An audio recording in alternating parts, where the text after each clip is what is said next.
ভিডিওর শুরুতে একটি কথা বলি, আপনার কি কোনো স্বপ্ন আছে যেটা আপনি দীর্ঘদিন ধরে চেষ্টা করে যাচ্ছেন, আপনার স্বপ্ন পূরণ হচ্ছে না?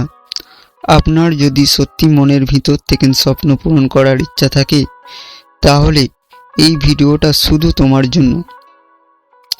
একটা সময় আপনি নিজেই হয়তো ভেবেছিলেন আমি পারবো না, কিন্তু জানেন কি, আপনি যা ভাবেন আপনি তার থেকেও বেশি শক্তিশালী। জীবন কখনো থেমে থাকে না। আজ আমি আপনাকে এমন একটি গল্প শোনাবো, কিভাবে স্বপ্ন বাস্তবে পরিণত করা যায়। তাহলে শুরু করা যাক সেই স্বপ্ন পূরণ করা গল্প। এই গল্পটি শুনে আপনার কি মনে হয় নিচের কমেন্টে জানাতে ভুলবেন না।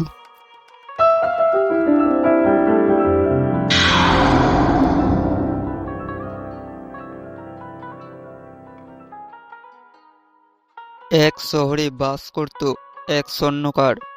লোকটা ছিল বেশ ধার্মিক ও সৎ। প্রতিদিন সূর্য ওঠার আগেই সে তার কাজে চলে যেত।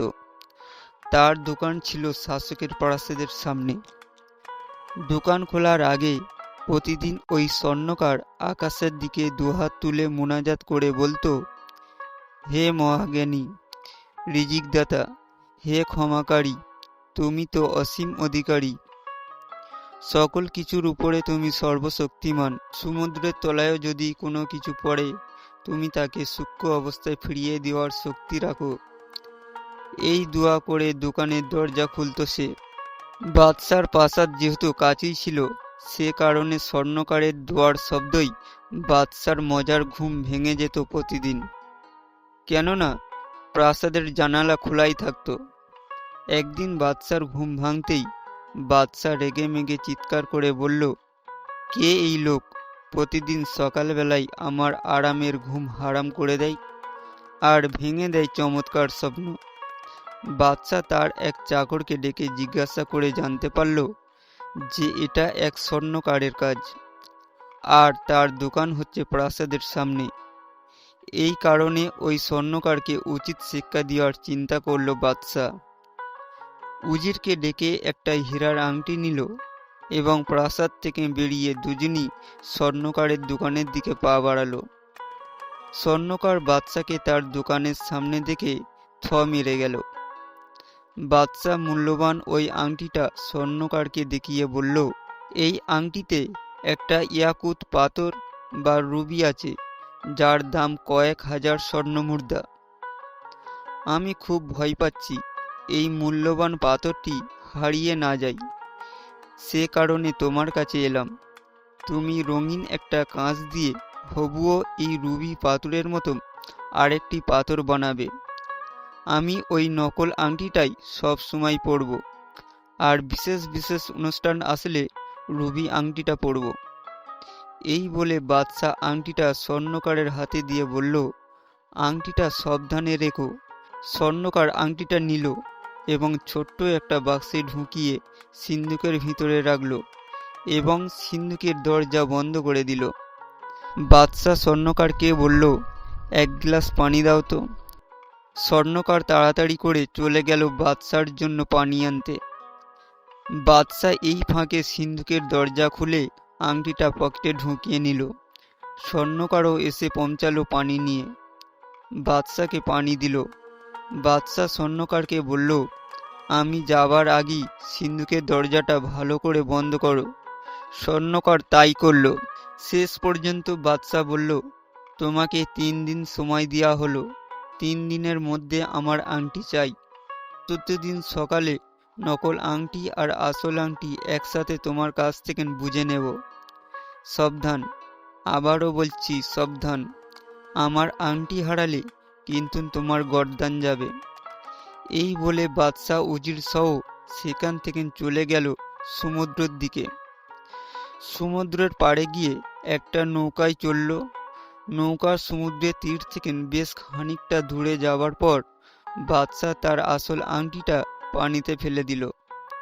এরপর নৌকা তীরে ভিড়িয়ে বাদশা এবং তার উজির ফিরে গেল প্রাসাদে। স্বর্ণকার তার দোকান বন্ধ করে বাসায় ফিরে গিয়ে তার স্ত্রীকে পুরো ঘটনা খুলে বলল। স্ত্রী তাকে বলল, তাড়াতাড়ি দোকানে ফিরে যাও। নকল আংটি বানানোর আগে এভাবে বাদশার আংটি সিন্ধুকে রেখে আসা ঠিক নয়। বাদশা তোমাকে বলল না ওই আংটি হারালে তোমার গর্দান যাবে? তাড়াতাড়ি ফিরে যাও। এক মুহূর্তের জন্য বাদশার আংটি থেকে আলাদা হবে না। স্বর্ণকার বইয়ের কথা শুনে তাড়াতাড়ি ফিরে গেল দোকানে। সিন্ধুকে দরজা খুলে ছোট্ট বাক্সটা বের করে আনলো। খুলে দেখলো বাক্স খালি, কিছুই নেই ভিতরে। স্বর্ণকার অবাক হয়ে গেল, কোথায় গেল আংটি, কিভাবে গেল? তক্ষুনি স্বর্ণকারের বউ স্বামীর জন্য খাবার নিয়ে এলো দোকানে। এসে দেখে স্বর্ণকার ভীষণ উদ্বিগ্ন। স্বর্ণকার বউকে বলল, আংটি নেই সিন্ধুকে। বউ নিজের গালে চড় মেরে কান্নাকাটি হতাশ সফল সারাটে দিন স্বামীর সাথে আংটি খুঁজে বেড়ালো, কিন্তু কোনো কাজ হলো না। এইভাবে 3 দিন চলে গেল। ওই 3 দিন বাদশার স্বর্ণকারের দোয়াও শোনেননি। বাদশার ঘুমের ডিস্টার্ব হয়নি। বাদশা তার উজিরকে ডেকে বলল, আমার প্ল্যানটা কাজে লেগেছে। স্বর্ণকার আর সকাল সকাল আমার ঘুম ভাঙাতে আসে না। কিন্তু চতুর্থ দিন সকালের আগের মতোই বাদশার ঘুম ভাঙল, স্বর্ণকারের দুহাত তোলা দুয়ার শব্দে। বাদশা রেগেমেগে স্বর্ণকারের দোকানে গেল, তার সাথে তলোয়ার হাতে। তার এক সিপাইও গেল। বাদশা গিয়ে দেখে স্বর্ণকার বেশ হাসি খুশি। বাদশার রাগ চড়াই উঠে গেল এই অবস্থায় দেখে। স্বর্ণকারকে বলল, 3 দিন শেষ হয়ে গেছে, আংটি দুটো দাও, নইলে তোমার গর্দান যাবে। স্বর্ণকার অত্যন্ত স্বাভাবিকভাবে সিন্ধুকের দরজা খুলে বাক্সটা বের করে বাদশার হাতে 2টি আংটি বুঝিয়ে দিল। বাদশা অবাক হয়ে বলল, অসম্ভব, অবিশ্বাস্য, কি করে এই আংটি পেলে তুমি? আমি নিজে যে আংটিটা সমুদ্রে ফেলে দিলাম, তুই কি করে ঠিক সেই রকম আংটি তৈরি করলি? স্বর্ণকার বলল, আমি এবং আমার বউ যখন আংটি পাবার ব্যাপারে হতাশ হয়ে পড়লাম, দোকানে যেতে পারলাম না, ঘরে বসেই থাকলাম, খাওয়া দাওয়া ছেড়ে দিয়েছি। এবার বউ বাজারে গিয়ে একটা বড় মাছ কিনে আনলো। মাছের পিঠের ভিতরে আপনার সেই মহামূল্যবান আংটিটা পাওয়া গেল। আমি দেখেই চিনে ফেললাম এটা বাদশার সেই আংটিটাই। তাড়াতাড়ি আংটিটা নিয়ে দোকানে গিয়ে কাজ শুরু করে দিলাম। ব্যাস, তুমি যেই রকম চেয়েছিলে সেই রকম আংটি বানিয়ে ফেললাম।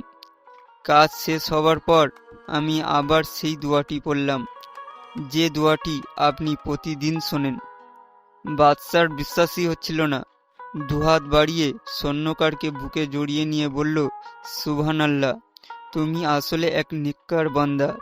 আমি তোমাকে বিপদে ফেলার জন্য যা যা করেছি সেসবের জন্য ক্ষমা চাচ্ছি। এরপর বাদশা তাড়াতাড়ি সেই সিপাইকে বলল, স্বর্ণকারের জন্য বিরাট একটা থলি ভর্তি করে দিনার নিয়ে আসতে। সিপাই তাই করল। বাদশা সেগুলো স্বর্ণকারকে দিয়ে বলল, আজ থেকে প্রতিদিন সকালে তুমি খালেস দোয়ার মধ্য দিয়ে আমাকে জাগাবে। দোয়া করবে, হে মহাজ্ঞানী, রিজিকদাতা, হে ক্ষমাকারী, তুমি তো অসীম ক্ষমতার অধিকারী, সকল কিছুর উপরে তুমি সর্বশক্তিমান। সমুদ্রের তলায়ও যদি কোনো কিছু পড়ে, তুমি তাকে সূক্ষ্ম অবস্থায় ফিরিয়ে দেওয়ার শক্তি রাখো। এই গল্পটা কেমন হয়েছে আপনারা অবশ্যই কমেন্ট করে বলবেন।